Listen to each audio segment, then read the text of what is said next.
Hoje você vai saber 15 dicas para fazer um divórcio extrajudicial bem-sucedido. O divórcio tem uma série de peculiaridades que você precisa saber. Esse vídeo serve tanto para pessoas que pretendem se divorciar e não sabem como, e também para advogados que pretendem trabalhar nessa área ou que trabalham em outras áreas e eventualmente vão fazer um divórcio de algum cliente que pediu, que solicitou, algum cliente de outra área.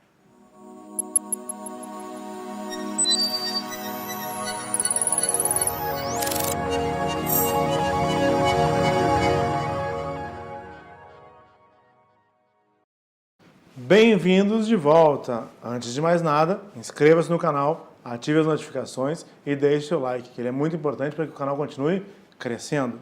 E não esqueça de compartilhar esse vídeo nas redes sociais e também no WhatsApp.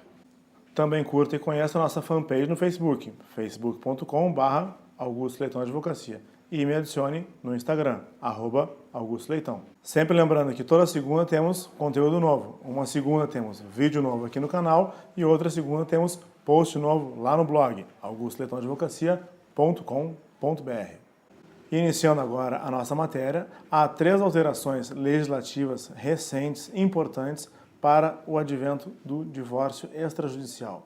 Primeiramente, a Lei 11.441 de 2007 foi que trouxe pela primeira vez para o nosso ordenamento o divórcio extrajudicial, um divórcio que pode ser feito por escritura pública, em cartório, sem a intervenção de nenhum juiz, sem a participação do Ministério Público, de maneira mais rápida, mais fácil, menos complicada e muito menos custosa.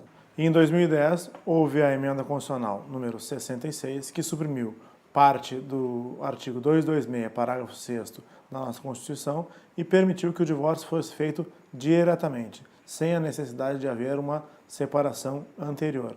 Não há mais a necessidade de se aguardar mais de 1 ano da separação judicial, nem a necessidade de aguardar mais de 2 anos da separação de fato. O divórcio pode ser feito diretamente. É o que diz hoje o artigo 226, parágrafo 6º da Constituição Federal. A última alteração legislativa que nós tivemos foi o advento do Código de Processo Civil de 2015, que trouxe uma série de dispositivos que já estavam disciplinados pela Lei 11.441 de 2007 e ainda trouxe algumas novidades, que é a possibilidade de se fazer o divórcio extrajudicial com a participação de um defensor público, em vez de um advogado. Isso permite às camadas mais pobres da população terem acesso a mais esse instituto. A primeira pergunta é por que as pessoas procuram tanto essa modalidade de divórcio? Bom, gente, o divórcio extrajudicial, como eu já falei, ele é muito menos trabalhoso, ele é muito mais rápido, ele é muito mais célere e, além disso, ele é muito mais barato. Então, a resposta para essa pergunta é tempo e dinheiro. A segunda pergunta é: em que casos é possível a realização do divórcio extrajudicial? Cônjuges que pretendem se divorciar, eles devem estar concordes, eles devem estar de acordo com a dissolução do vínculo, eles devem estar de acordo com a partilha, eles devem estar de acordo com a pensão alimentícia, com a existência ou não dessa pensão alimentícia. Também não é possível que haja filhos menores, nem maiores incapazes e nem nascituros, para que o divórcio possa se processar dessa forma.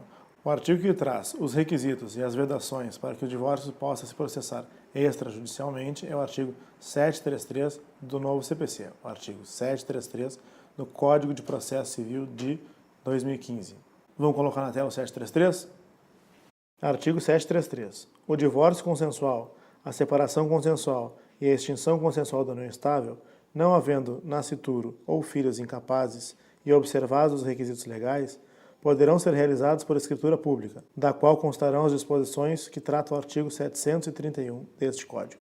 Voltando para cá, a próxima pergunta é se a mulher grávida pode divorciar-se de maneira extrajudicial. Como nós acabamos de ler no artigo 733, a mulher grávida não pode se divorciar, porque nesse caso nós teríamos um nascituro.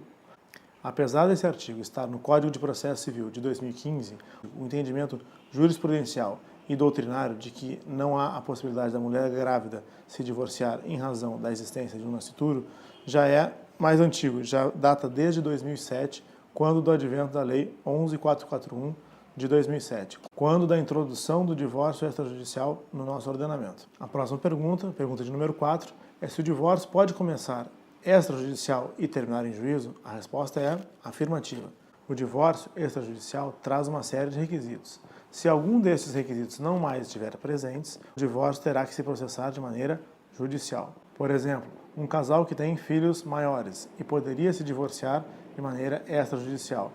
Um desses filhos passa a ser incapaz, então ele vai ser um filho maior incapaz. Não mais é possível que esse casal se divorcie extrajudicialmente. Esse divórcio passará a ser amigável, mas será judicial. Mas o mais comum mesmo é quando o casal está de acordo com a maior parte dos termos do divórcio e em algum momento eles deixam de estar concordes.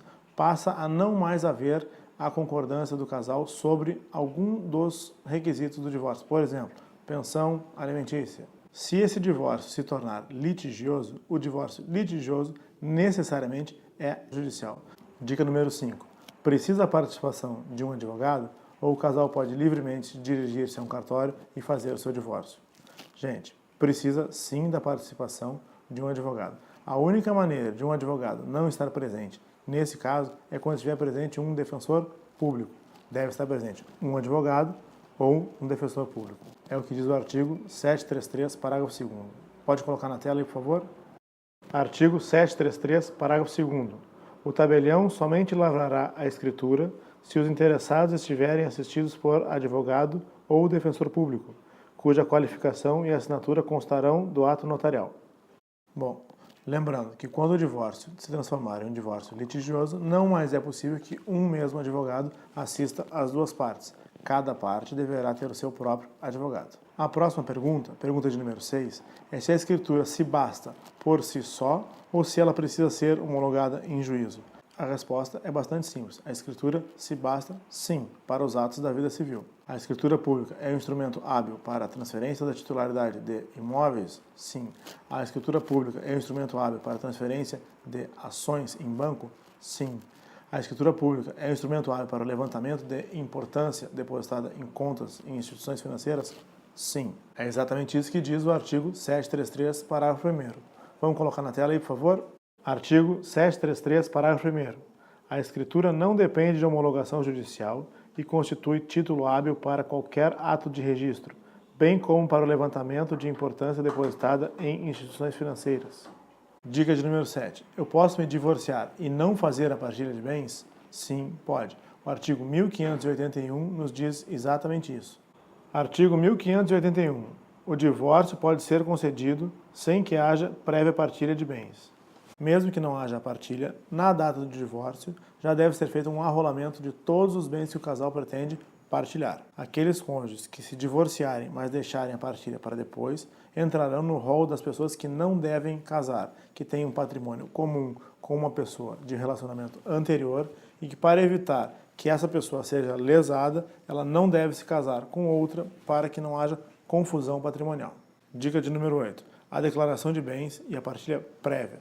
Quando o casal for se divorciar e fazer a partilha ao mesmo tempo, tudo na escritura de divórcio, o tabelião somente fará a escritura se houver o pagamento de todos os impostos e se já tiver sido feita a declaração online. Essa declaração é feita no site da Secretaria da Fazenda Estadual. No caso do Rio de Janeiro, por exemplo, é feito na Cefaz. É uma declaração similar à declaração de imposto de renda, onde são colocadas todas as informações sobre o divórcio, todos os bens, as informações pessoais dos cônjuges e ao final são geradas todas as guias para pagamento de imposto. E o tabelião somente poderá fazer a escritura quando estiver tudo pronto. Esse foi o vídeo de hoje. Mais uma vez, inscreva-se no canal, ative as notificações e deixe seu like, que ele é muito importante para que o canal continue crescendo. E não esqueça de compartilhar nas redes sociais e no WhatsApp. Compartilhe essa ideia.